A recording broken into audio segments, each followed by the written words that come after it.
भूतिसितेन शंभुना दधा। हम लोग पढ़ रहे यूपी टेट की प्रश्नोत्तरी, हम लोग प्रश्नोत्तरी कर रहे हैं। आज क्या पढ़ेंगे? संधि। आप लोग के कमेंट देखा हमने, आपने कहा था कि एक क्लास और भी संधि की चलनी चाहिए।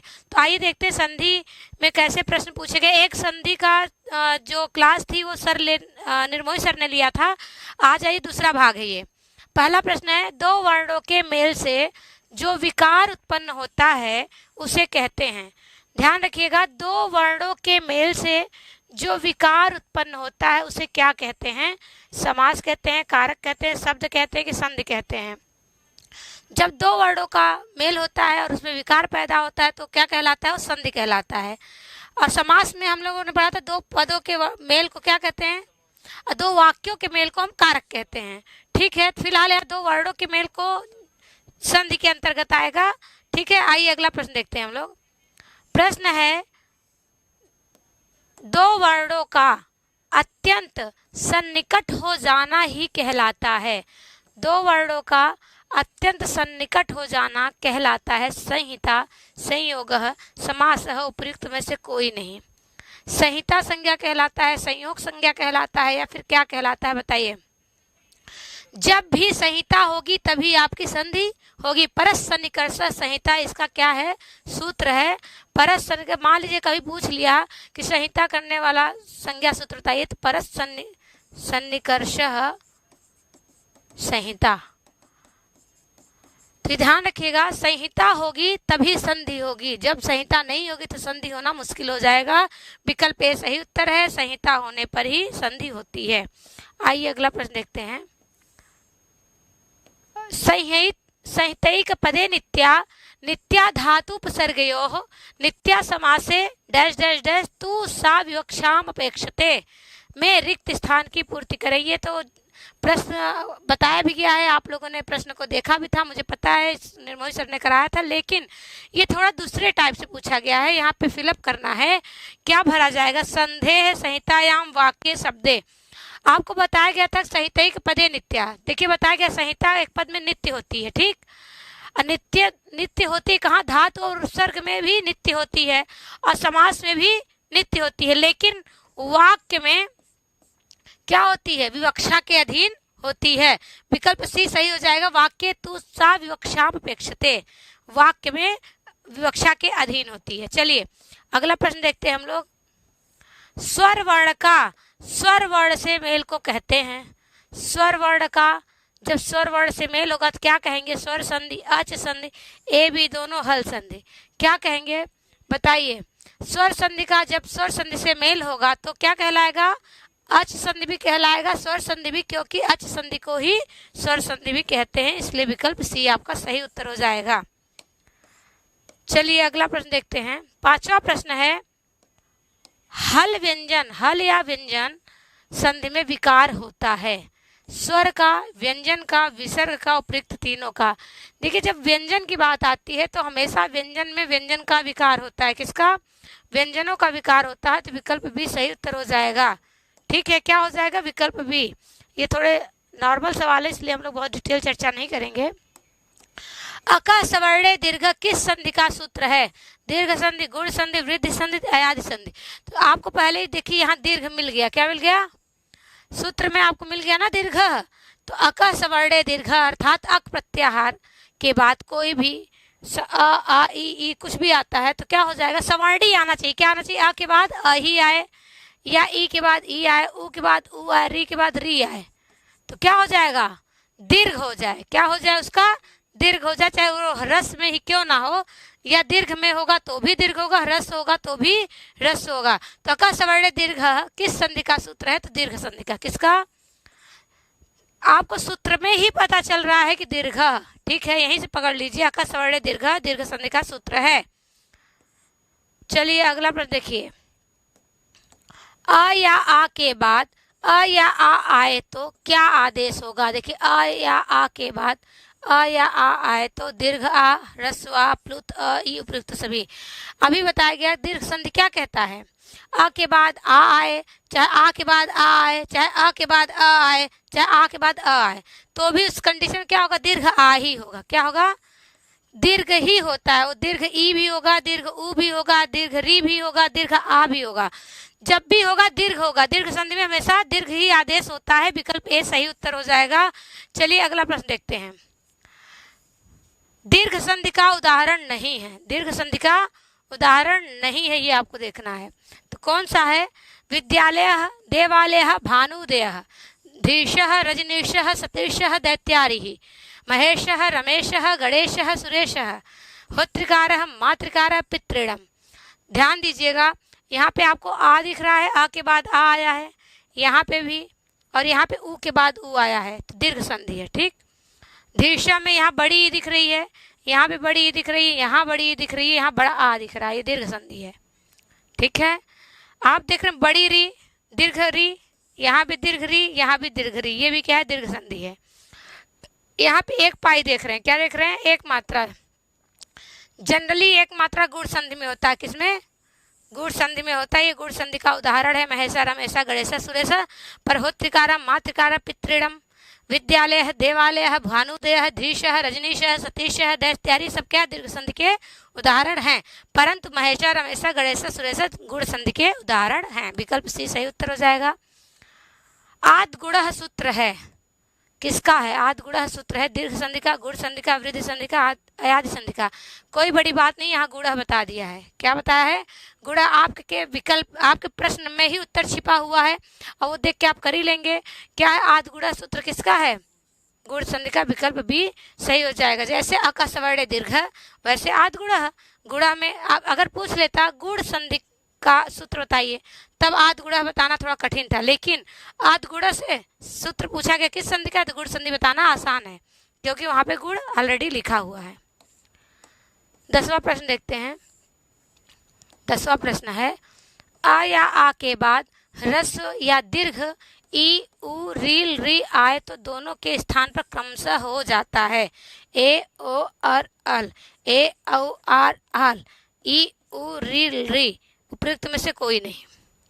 देखिए अब ध्यान रखना है, आ या आ के बाद ह्रस्व या दीर्घ ई आए, उ आए, री आए, री आए तो क्या हो जाएगा? ये गुण संधि में ऐसा बनता है। कहाँ बनता है? आ ई मिलता है तो ए बनता है ना, ये ठीक है। और आ के साथ जब उ मिलेगा तो ओ बन जाएगा, जब आ के साथ री मिलेगा तो आर बन जाएगा, और जब आ के साथ री बनता है तो अल बन जाता है। इसलिए विकल्प ए सही उत्तर हो जाएगा। आ, ई, उ, री, क्षमता आ से ई बनेगा तो ए, आ से उ बनेगा तो ओ, आ से री करेगा तो आ से री करेगा तो अल। तो ध्यान रखिएगा कि ये गुण संधि में होता है। कहाँ होता है? गुण संधि में। विकल्प ए सही उत्तर हो जाएगा। अगला प्रश्न देखते हैं। और ऐसे ही वृद्धि संधि में आई बनेगा, औ बनेगा, आर बनेगा, आल बनेगा। ठीक है। गुण संधि युक्त उदाहरणों का समूह है। गुण संधि से युक्त उदाहरण का समूह नहीं है। क्या नहीं है? गुण संधि का समूह नहीं है। बताइए। महर्षि ही, देवर्षि ही, ब्रह्मर्षि ही, राजर्षि ही, सप्तर्षि ही, रमेश, सुरेश, देवेश, इंद्रेश, तवलकार, ममलकार, वर्षर्तु, दैवैश्वर्यम, महेश्वर्यम, विद्यैश्वर्यम। तो आपको ये बताना है कि कौन सा गुण संधि का उदाहरण नहीं है, कौन सा विकल्प इसमें से गुण संधि से संबंधित नहीं है। देखिए यहाँ महर्षि में अर दिख रहा है। क्या दिख रहा है? और अभी बताया गया कि अ और री मिलकर अर आदेश होता है। देवर्षि में भी अर दिख रहा है, ब्रह्मर्षि में भी, राजर्षि में भी, सप्तर्षि, ये सब एक जैसे हैं। कैसे हैं? एक जैसे गुण संधि के उदाहरण हैं। अभी बताया गया रमेशा, सुरेशा, देवेशा, एक पाई मिलेगा तो क्या हो जाएगा? गुण संधि होता है। तवलकार, ममलकार, वर्षर्तु, आप ये देख रहे हैं कि अल दिख रहा है। क्या दिख रहा है? अल। अल भी बताया गया। अल भी किसमें आदेश होता है? गुण संधि में। वर्षर्तु में अर दिख रहा है। क्या दिख रहा है? अर। अब देखिए देवैश्वर्यम, महेश्वर्यम, विद्यैश्वर्यम, तो क्या है? ये वृद्धि संधि है। क्या है? वृद्धि संधि में जनरली ये 2 पाई मिलती है। क्या मिलती है? 2 पाई मान लीजिए। और इसमें गुण संधि में जनरली 1 पाई। अब ये नहीं कह सकते कि हमेशा, पर अभी यूपी टेट के लिए तो ठीक है, यूपी टेट तक चलेगा। विकल्प डी आपका सही उत्तर हो जाएगा कि गुण संधि युक्त उदाहरणों का समूह डी नहीं है। कौन सा विकल्प नहीं है? डी। अगला प्रश्न देखिए। अक्षादुहिन्याम उपसंख्यानम वार्तिक का उदाहरण है। अक्षादुहिन्याम उपसंख्यानम यह वार्तिक है, जिस वार्तिक को हमेशा कात्यायन ने कहा है। किसने लिखा है? कात्यायन। और कात्यायन को वररुचि भी कहते हैं। तो कात्यायन द्वारा लिखा गया वार्तिक है अक्षा दुहिन्याम उपसंख्यानम। इसका उदाहरण बताना है महौषधि पृष्ठोह अक्षौहिणी प्रौढ़। तो आपको जहाँ तक निर्मोही सर पढ़ाए होंगे ये बहुत इंपॉर्टेंट है। अक्षा दुहिन्याम उपसंख्यानम से केवल अक्षौहिणी बनता है, एक ही बनता ही है। क्या बनता है? विकल्प सी सही उत्तर हो जाएगा। यहाँ अक्ष आपको दिख रहा है, यहाँ से इसे को रिलेट कर लीजिए अक्षौहिणी। ठीक, चलिए अगला प्रश्न देखिए। वृद्धि संधि का उदाहरण नहीं है। अब वृद्धि संधि की ओर चलिए। नैवम मैवम यैवम अद्यैव अत्रैव ममैव तथैव जलौघः यमुनौघः वनौषधि महोजस्वी देव औदार्यम प्राक्षति प्रौहः स्वैरः प्राणम सुखार्तः। ठीक, और सकंधु मनीषा मार्तंडा प्रेजते हरेव। आपको ये बताना है कि कौन सा ऐसा है जो कि वृद्धि संधि का उदाहरण नहीं है। तो ये देखिए, आपको ये दो मात्रा दिख रही है जो भी बताया गया, ये वृद्धि संधि की पहचान है। ठीक है, ये वृद्धि संधि के हैं। जलौघा में भी देख रहे हैं, यहाँ भी देख रहे हैं, यहाँ भी देख रहे हैं, यहाँ भी देख रहे हैं। ठीक है, यहाँ देख लिए। ठीक, प्राक्षत आर आदेश हुआ यहाँ पे। क्या वृद्धि का आर बनता है और गुण में अर बनता है, तो प्राक्षत में आर दिख रहा होगा। ये देखिए, ये देखिए, यहाँ पे आर हुआ है, सुखार्ता में भी हुआ है। ठीक है, अब आइए आप इसमें विकल्प डी आपका वृद्धि संधि का नहीं है, इसमें अलग अलग हैं। सकंदु मनीषा मार्तंडे एक सकंध्वादिश पर रूपम वाच्यम एक है, वार्तिक अलग से कहा गया है, उससे संबंधी है। यहाँ अष्टि संज्ञा होती है। और प्रेजते हरेवत अलग है, पर रूप और पूर्व रूप से संबंधित है। लेकिन सकंधु मनीषा मार्तंड ये सकंध्वादित परिरूपम वाच्यम एक वार्तिक कहा गया, उससे संबंधित है। फिलहाल वृद्धि संधि से संबंधित है कोई भी नहीं है, बस आपका ABC सही है।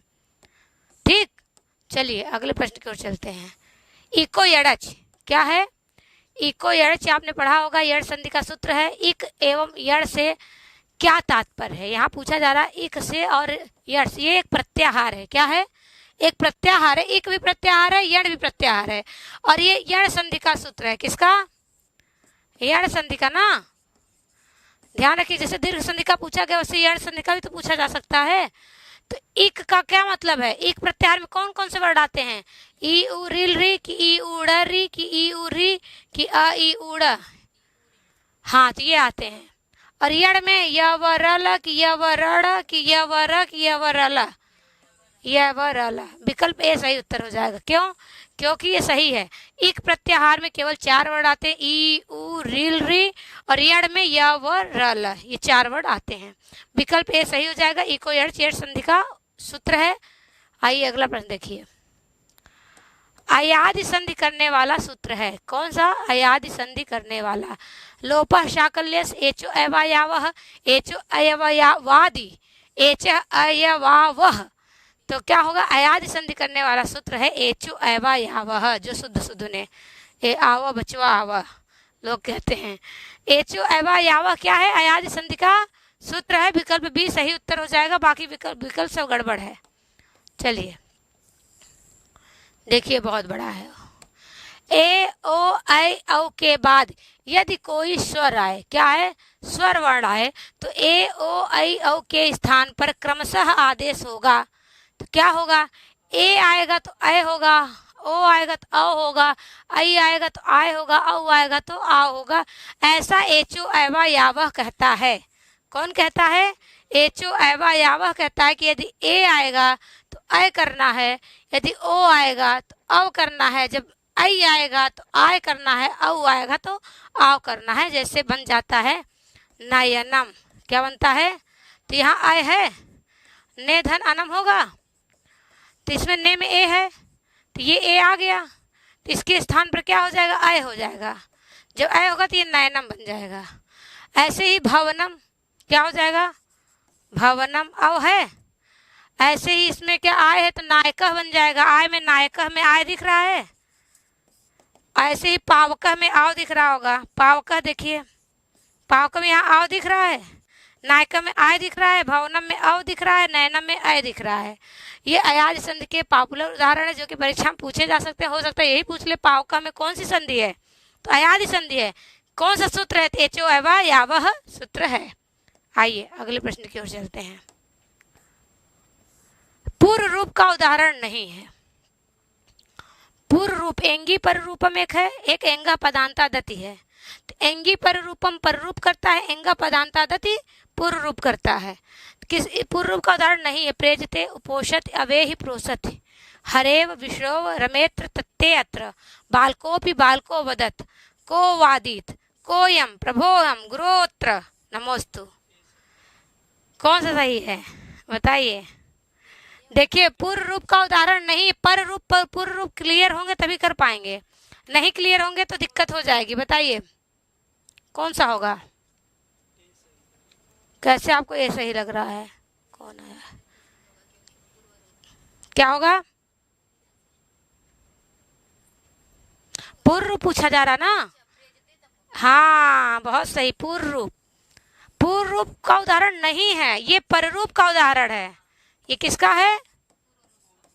नहीं भाई पूर्व रूप का ये तीनों है। हाँ ये तीनों पूर्व रूप का है। ये पर रूप का ये वाला प्रेजते उपोषत वे। हाँ तो नहीं पूछा तो ध्यान रखा। अच्छा सूत्र क्या है। एंगह पदांता दत, एक मिनट, पदांता दत ये हो गया। एक है एंगी पर रूपम, एंगी पर रूपम, ये पर रूप का पूछा गया। पर रूप का ये हो गया, एंगी पर रूपम सूत्र हो गया, एंगा पदांता दति पूर्व रूप का हो गया। ठीक है, ठीक समझ में आया। पूर्व रूप का उदाहरण नहीं है तो ये वाला नहीं है, विकल्प ए। ठीक, सूत्र क्या है। एंगा पदांता दति उससे पूर्व रूप होता है और एंगी पर रूपम से पर रूप होता है। ठीक, विकल्प ए सही उत्तर हो जाएगा। चलिए इसमें बहुत कंफ्यूजन होता है, ध्यान रखिएगा।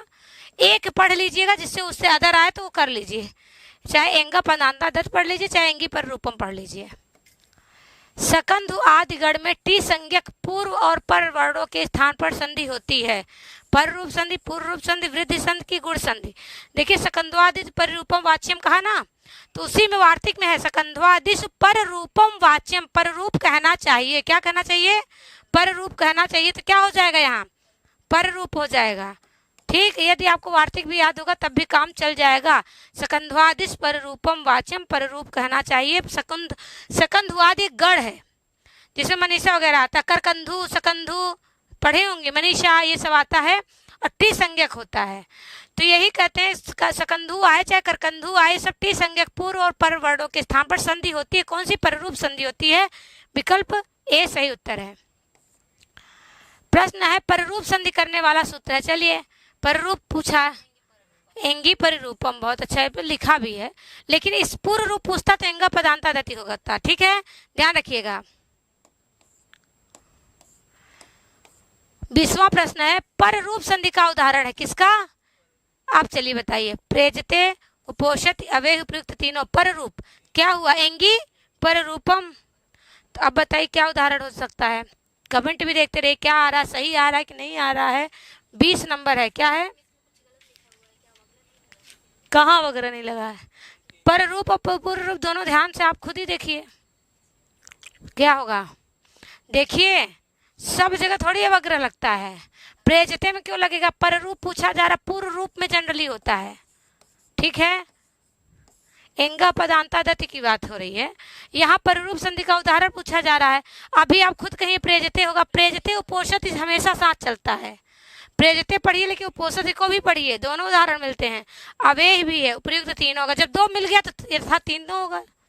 ठीक है, प्रेजते उपोषित दोनों होगा, अवेह भी जानिए, उपयुक्त तीनों हो जाएगा। ठीक, चलिए वो पर रूप जब होता है वृक्षस्मिन, जब अवग्रह लगता है ना। चलिए ये प्रकृति भाव संधि करने वाला सूत्र है, ये भी बहुत इंपॉर्टेंट है, बहुत अच्छे से पूछता है। प्रकृति भाव संधि करने वाला सूत्र है पृथक प्रगृह्य अचिनित्यम ईदु दे द्विवचनम प्रगृह्यम अदसोमात उपयुक्त सभी। प्रकृति भाव संधि करने वाला सूत्र बताना है तो आपको पता है कि, अच्छा थोड़ा जल्दी जल्दी और कराना, बहुत अच्छी बात है हमारे लिए। तो प्रकृति भाव संधि करने वाला सूत्र है पृथक प्रक्रिया अचिनित्यम की ईदु दे द्विवचनम प्रगृह्यम के अस्तोमात। एक चीज और ध्यान देना कि ये ईदु दे द्विवचनम प्रगृह्य, प्रगृह्य संज्ञा करता है, और ये ईत की, उत की, एत की और द्विवचन की करता है। दीर्घ इकारांत होना चाहिए, दीर्घ उकारांत, दीर्घ एकारांत, दीर्घ क्या हो तो दीर्घ होता ही है, लेकिन द्विवचन होना चाहिए। क्या होना चाहिए? द्विवचन की।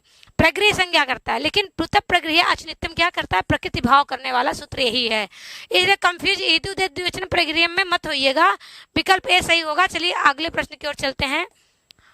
अगला प्रश्न है, व्यंजन संधि के अंतर्गत सूत्रों की गणना नहीं होती है। किसके व्यंजन संधि के अंतर्गत किसकी नहीं होती?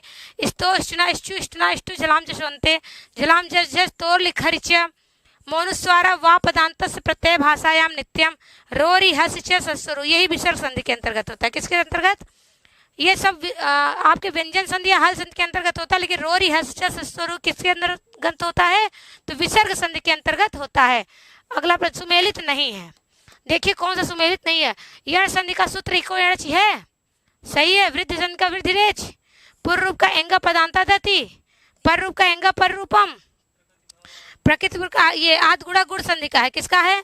अब प्रकृति भाग प्लुत प्रक्रिया अचिनित्यम है, अभी पढ़ाया गया है। विकल्प ई आपका सही उत्तर हो जाएगा। अगला प्रश्न है, इश्चित संधि का उदाहरण नहीं है, इश्चित संधि का बताना है। कश्चित हरिष्येते रामश्येते सश्चित याच्या, विद्वान जयति बृहज्झरः उच्चारणम, उज्ज्वलः सज्जनः सारिंग जयः, रामष्टीकते तट्टीका पेष्टा दुष्टः। तो ध्यान रखिएगा, इष्टुत संधि का ये तीनों है, ये इष्टुत संधि का है। किसका है? इष्टुना, इष्टु पढ़े होंगे, इष्टुत संधि, इष्टुत संधि का है। किसका है? इष्टुना, इष्टु सूत्र है, ये इष्टुत संधि का उदाहरण है। चलिए अगले प्रश्न की ओर चलते हैं। अगला प्रश्न देखिए, सकार का शकार के योग होने पर क्या आदेश होता है? शकार का तकार, शकार को चकार, सकार का शकार, सकार का चकार। तो आपको पता है, इस्तो इष्टुना इष्टु पढ़े होंगे तो आपको पता होगा कि दंतिश के बाद तालव्य विषय आएगा तो तालव्य विषय ही हो जाएगा। विकल्प सी सही उत्तर हो जाएगा। सकार को तालव्य शकार आदेश होता है। देखिए इष्टुत संधि का उदाहरण नहीं, अब चलिए इष्टुत की बताइए। इष्टुत इष्टुना इष्टु की बात हो रही है। तट्टिका रामश्रेष्ठ उड्डयनम, किशिड़ा दुष्ट विश्वपेष्टा, चक्रिंढौक से धनुष्टंकारः, सदगति वागीसह नमस्ते। ये आपका नहीं है तो व्यंजन संधि का, ये है विसर्ग संधि का, लेकिन इष्टुत का नहीं है। विकल्प डी आपका सही उत्तर हो जाएगा, बाकी सब इष्टुत का है। अनुस्वार संधि करने वाला सूत्र है क्या? अनुस्वार मोनुस्वार अनुनासिक व पदांतस्य। तो अनुस्वार संधि करने वाला सूत्र कौन सा? मोनुस्वार। क्या म को अनुस्वार कर दो? कब कर दो? जब म के बाद स्वर व्यंजन आए तो अनुस्वार कर दो, जब मकार के बाद स्वर आए तो मकार ही रहने दो। मोनुस्वार अनुस्वार संधि करने वाला सूत्र है। चलिए अगले प्रश्न की ओर चलते हैं। अनुस्वार संधि का उदाहरण नहीं है, चलिए ध्यान दीजिए। मोनुस्वार की बात हुई थी ना, आप बता भी दिए। हरिम वंदे, हरिम वंदे। देखिए यहाँ क्या है? व्यंजन है, व्यंजन रहेगा तो यहाँ अनुस्वार हो जाएगा। तुम करोसी, तुम करोसी का क्या है? व्यंजन है, इसके पहले अनुस्वार हो गया। रामम भजामी, भ क्या है? व्यंजन है, इसलिए अनुस्वार हो गया। जलम वहति, जलम वहति वह क्या है? आपका व्यंजन है, इसलिए अनुस्वार हो गया। धनम यच्छ, यच्छ क्या है? बताया गया बार बार व्यंजन है। उत्लेखा, जब भी व्यंजन आएगा तो हमेशा अनुस्वार हो जाएगा, लेकिन अभी बताएगा इसके जस्ट पहले। और यदि स्वर आता, मान लीजिए रामम आगच्छति, रामः मान लीजिए रामम है, आगच्छति कर दीजिए, तो क्या हो जाएगा? तो रामम में म ही रहेगा। क्या? ये अनुस्वार ऐसे नहीं होगा। मोनुस्वार सूत्र है, अनुस्वार संधि करने वाला सूत्र है मोनुस्वार। बाकी आपको बताया गया। चलिए आगे प्रश्न की ओर चलते हैं। हाँ हाँ, अच्छा नहीं बताया क्या? अच्छा ये वाला, हाँ धनम, अच्छा यफ क्यों होगा? हाँ यफ होगा, ये ठीक, हम ये देख रहे हैं। अच्छा ये बताया नहीं, ये वाला विकल्प यफ आपका सही उत्तर होगा। इसमें सब में आपको अनुस्वार दिख रहा है, इसी में नहीं दिख रहा है। विकल्प यफ सही उत्तर हो जाएगा। चलिए अगले प्रश्न की ओर चलते हैं। लत्त संधि करने वाला सूत्र है तोरली, पर सवर्ण, पूर्व रूप, पर रूप। देखिए तोरली क्या करता है? लत्त संधि करता है। ठीक है, क्या करता है? लत्त संधि करता है तोरली। ठीक है, विद्वान लिखत इसका सबसे प्रसिद्ध उदाहरण है। और विद्वान लिखत उत्लेखा भी, उल्लेखा भी। ठीक है, आइए तोरली सूत्र का उदाहरण नहीं है, लीजिए आ भी गया। उदलिखितम, उल्लिखितम, उद्लेखा, उल्लेखः, तल्लीनः, तल्लीनः, तत्लयः, तल्लयः, विद्वान लिखत, विद्वान लिखत, विद्वान लिखत। यफ नहीं होगा। वाक हरि झयो हन्य तरस्याम का है, ये तोड़ लिखा नहीं है। विकल्प एफ आपका गड़बड़ है। बाकी देखिए तोड़ सूत्र से आपको लिखितम भी पूछा जा सकता है, उल्लेखा भी तल्लीना तल्लया विद्वान लिखत। सबसे प्रसिद्ध उदाहरण विद्वान लिखत है कि किसका है, तोड़ लिखा है लत संधि करता है, ठीक है, ला आदेश करता है और क्या परसवर्ण में जो ला बाद में है ला ही कर दिया है, पहचान जाइएगा ला ला देखिएगा तो। परसवर्ण संधि करने वाला सूत्र है क्या, परसवर्ण मोनुस्वार यरोनुनासिके नुनासिको व तोड़ अनुस्वार से, यही परसवर्ण है, यहाँ परसवर्ण दिख गया तो क्या हो जाएगा, परसवर्ण संधि करने वाला सूत्र है। अनुस्वार से, यही परसवर्ण है, अनुस्वार के बाद यदि ये प्रत्याहार का वर्ण है तो परसवर्ण हो जाए। विकल्प डी आपका सही उत्तर हो जाएगा। अगला प्रश्न देखिए, टाइम हो गया क्या। पंपा, क्या ये आया हुआ प्रश्न है, क्या ये आया हुआ प्रश्न है। पंपा में किस सूत्र से संधि हुई है, अनुस्वार से परसवर्ण है, मोनुस्वार व पदांत से परसवर्ण है, ठीक है। मोनुस्वारस कैसे होगा, ध्यान रखिएगा, मोनुस्वारस नहीं होगा, आप लोग बताइए किससे होगा। अब हम अंतिम में हैं, मेरे पास समय भी है, 3 मिनट का समय है, इतने में हम तो करा ही देंगे। बताइए क्या होगा, मोनुस्वार बताना है, ओ पंपा बताना है, बताइए। देखिए अनुस्वार से परसवर्ण होगा भैया, क्यों, आप देखिए यहाँ पे अनुस्वार के बाद ये प्रत्याहार का वर्ण होगा तो प का पंचमाक्षर क्या होता है, म होता है, तो पंपा बन जाता है, ये म आ गया। मतलब ये सूत्र क्या कहता है, यदि अनुस्वार के बाद ये अनुस्वार हो गया, इसके बाद ये प्रत्याहार का वर्ण हो किसका, तो ये प्रत्याहार प आता होगा, पक्का आएगा। है वर्ड से लेके कपय तक की बात है, कपय प आ गया सीधे कपय में, तो कहते हैं परसवर्ण कर दो किसका, तो ये जो बाद में वर्ड है ये वाले का, इसका परसवर्ण करो, तो प का पंचमाक्षर करना है, म हो जाएगा, क्या होगा, इसीलिए ये अनुस्वार को मकार कर दिया, पंपा बन गया, ठीक। विकल्प ए सही उत्तर हो जाएगा। ऐसी पंपा बस नहीं, अंकितः, दिनांकः, आप लोग नहीं बनाते हो, नहीं होता है, हाँ बनता है, संचयः, ये सब इसी का अनुस्वार से परसवर्ण, ठीक। हो सकता है अगली बार अंकिता पूछ ले, दिनांका पूछ ले, संचिता पूछ ले, तो बताना पड़ेगा अनुस्वार से परसवर्ण। वह पदांत से संधि का उदाहरण है, वह पदांत से संधि का उदाहरण आपको बताना है, क्या है बताइए। कार्यं करोति, कार्यं कर, देखिए ये विकल्प से होता है, वैसे भी वाह कह दिया, वाह मतलब विकल्प से हो। कार्यं करोति करिए चाहे कार्यं करोति करिए, ये अनुस्वार से परसवर्ण जैसे होता है ना, ये वाला यही बताता है पंचमाक्षर करने को। किम करोति करिए चाहे किंग करोसि करिए, कथम चलस को चाहे कथन चलस लिखिए चाहे कथन चलस लिखिए, अंकिता लिखिए चाहे ऐसे अंकिता लिखिए, तो क्या हो जाएगा, ये विकल्प से करता है, ठीक है। अच्छा इसमें क्या बताना है, कौन सा उदाहरण नहीं है, तो ये वाला नहीं होगा, ये वाला नहीं होगा। बाकी कथम चलत ही, कथन चलत सही है, क का अंगा हो गया है, ठीक है, पंचमाक्षर हो गया, यहाँ पे भी क का अंगा हो गया है। यहाँ देखिए च था, च का यहाँ पंचमाक्षर हो गया है, अंकिता वाला विकल्प नहीं दिया है, ठीक है। चलिए अगला प्रश्न है, वसंत ऋतु में कौन सी, ये आया हुआ यूपी टेट में प्रश्न है, वसंत ऋतु में कौन सी संधि है, यड़ संधि, गुण संधि, वृद्धि संधि, व्यंजन संधि। हमने कहा वसंत धन ऋतु, क्या होगा, वसंत ऋतु। और आपको ये दिख रहा है क्या, अर दिख रहा है यहाँ पे, त के बाद अर दिख रहा है, तो यहाँ क्या होगा, त में अ है प्लस क्या अरी आ रहा है, तो क्या हो जाएगा, अर हो जाएगा गुण संधि में, तो वही बन जाएगा व स त, अब अर आ जाएगा तरतु, ठीक, विसर्ग था ही, तो वसंत ऋतु गुण संधि का है, किसका है, गुण संधि का है, विकल्प भी सही उत्तर हो जाएगा। चलिए ये हमारे साथ आखिरी प्रश्न है, मनोरथ का संधि विग्रह है। मनोरथ का संधि, ये 3-4 प्रश्न जो लास्ट में लिए गए हैं, ये सब आए हुए प्रश्न है। कैसे प्रश्न है, आए हुए प्रश्न है, मेरे ख्याल से 36 आपका प्रश्न है, नहीं सही है। मनोरथ का संधि विग्रह बताइए ना, मनोरथ, मनरथ, मनस्थन रथ, मनोरथ, यही तो बात है। मनोरथ किस में पढ़ी हैं आप, हाँ, तो क्या होता, टी संज्ञा नहीं होती क्या मनस की, मनस के अस की टी संज्ञा होती है, तो पहले ये मनस ही बनेगा, क्या बनेगा, हाँ, तो हिंदी में मत जाइए, संस्कृत है, ये विसर्ग संधि का है और अस की टी संज्ञा होगी, ठीक है, इसलिए मनोरथा फिर बनेगा, ये विसर्ग संधि में पूरा प्रक्रिया चलेगी, इसलिए अस की टी संज्ञा हो जाएगी तो मन बचेगा, तब जाके आगे विसर्ग संधि पूरा काम करेगा, तभी मनोरथ बनेगा। विकल्प सी सही उत्तर है आपका। ठीक है, हाँ कंफ्यूज मत होइएगा। आज बस इतना ही, कल देखते हैं कौन सी प्रश्नोत्तरी करेंगे। हो सकता है प्रत्यय पे आपकी प्रश्नोत्तरी हो। बस आज इतना ही। नमस्ते संस्कृत है। लेकिन एक चीज और, यूपी टेट की परीक्षा ऐप निःशुल्क कर दिया गया है। यूपी टेट कोर्स लेने के लिए आपको कोई फीस नहीं देना है। जितने दिन आपको ये आपको लगता है कि यूज किया जा सकता है, उपयोग में लाया जा सकता है, उतने दिन ऐप डाउनलोड ना किए हो तो करके आप क्या करिए, उसको पढ़िए। उसमें सारे जो आप लोग कहते हैं सर नहीं पढ़ा रहे हैं, निर्मोही सर की भी वीडियो है, सर की भी वीडियो है, तो आप लोग सारी कक्षाओं को निःशुल्क का लाभ उठाइए। नहीं तो फिर आप लोग कहेंगे पेमेंट करना पड़ता है। निःशुल्क है तो आप लोग उसका प्रयोग पता नहीं कर पा रहे हैं कि नहीं, करिएगा। कोई दिक्कत होगी तो आप ऑफिस के नंबर पे कॉल कर लीजिएगा।